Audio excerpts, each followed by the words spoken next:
21-year-old Markeisha Bailey is suing her former friend, Dominique Clark, for damaging her car in an accident.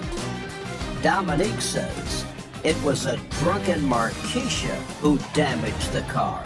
Miss Bailey, you and the defendant were friends, Yes. and you took your two kids and the defendant driving your car, and you went to visit somebody. Yes.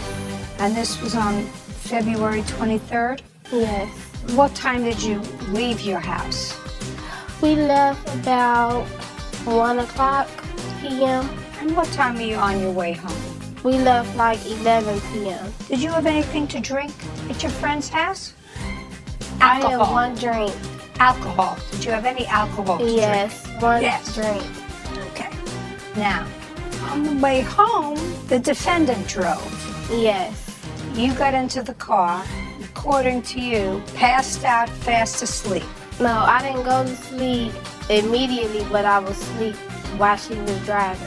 And according to you, you woke up with a jolt because there had been an accident. Yes. Tell me about it. You want her to pay for the damage to your car. Let me hear. Okay, so me and her was friends. Listen, I've been there, done that. Now you just woke up with a jolt in the car on February 23rd. You see, we just cut to the chase. We do Reader's Digest here. It's a half-hour program. So I guess she hit the car. I woke up with a jolt. You don't know what happened.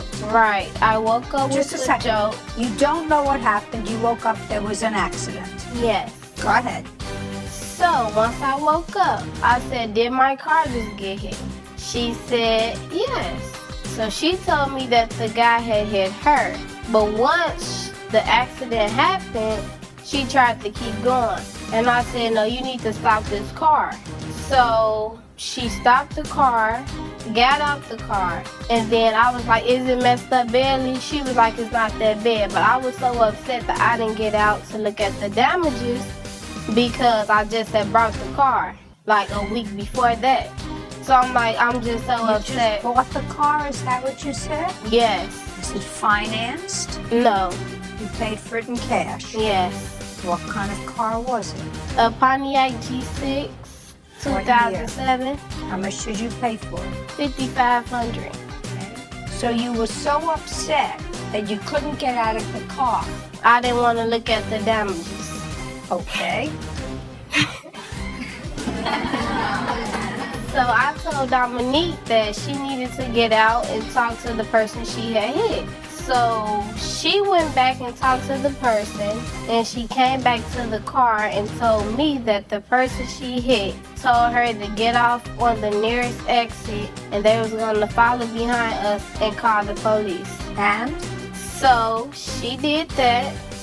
We waited for about 45 minutes and he never showed up. And? Afterwards, she was just like, I'm so scared. I'm like, why you scared? She's like, because I don't have my license. And? So I'm like, you don't have your license? And she was like, no. After that, she got back on the highway. And at first, she was trying to tell me to drive the car back since I was so upset. And I said, I'm not driving the car that you just crashed, because if we get pulled over, you might say I was in the accident. So you're going to drive the car back home. So now you know she has no license and you still tell her to drive. Yes, because... And she's been in an accident and you have 2 children in the back of the car. Yes, because I didn't want to take the blame for it. Guys, today I'm going to explain a Judge Judy case. The title is Did Women Fall Asleep While Driving? This is part 1. It's about a girl who drank alcohol at her friend's house, then fall asleep while driving and crashed a car. Let's start his explanation. A woman is being sued after car accident. The plaintiff says the defendant borrowed her car to go to a friend's house. After drinking alcohol there, the defendant drove home and fell asleep at the wheel. She crashed the car and caused a lot of damage. The defendant, the girl is in the leopard print jacket, claims she didn't fall asleep. She says she just lost control of the car. She also tries to blame the plaintiff for letting her car take the car.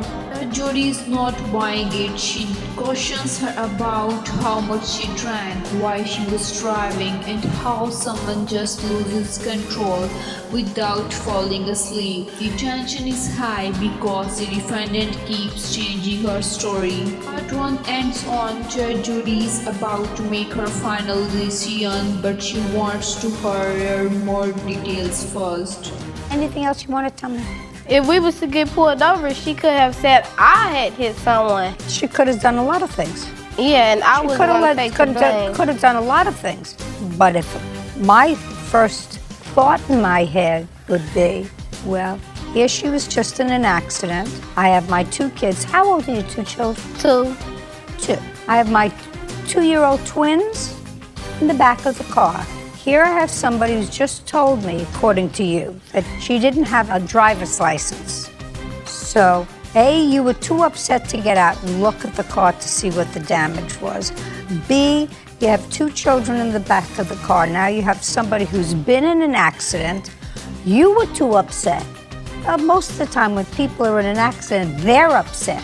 So I would have gotten behind the wheel, especially with my 2. You have a driver's license, don't you? Yes, but she told me she had a driver's license. But now you just told me she told you she didn't. She told me she did have a driver's license. If she didn't have one, she wouldn't have drove my car from the beginning. But you told her to get back into the car to drive home. Yeah, I did. After she caused the accident. Yes, I did. Okay, good. Take care of your own car. You don't know if she caused the accident. You don't know if the other person caused the accident. No, I know that she caused the accident. You were sleeping. How do you know? Because I could tell, like, when I finally looked at the car, once I did look at the car, my car was totally damaged. I'm like, you had to have hit someone. Also, someone had told me that she told them she fell asleep while driving. And she was on the phone with my cousin the whole time it happened.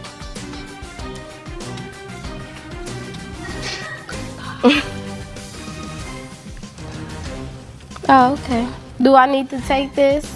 You need not to let somebody drive your car with your children in it or with your children not in it who doesn't have a driver's license. That's what you need to do. I did not know she did not have a driver's license until after the fact. You told her to get back in the car and drive home after you said she told you she didn't have a driver's license. Okay, but by that time, I didn't know if we got pulled over, she's going to say I caused it and I was going to get in trouble. I can't get in trouble. Just a second. I have children and work. Why would you get in trouble?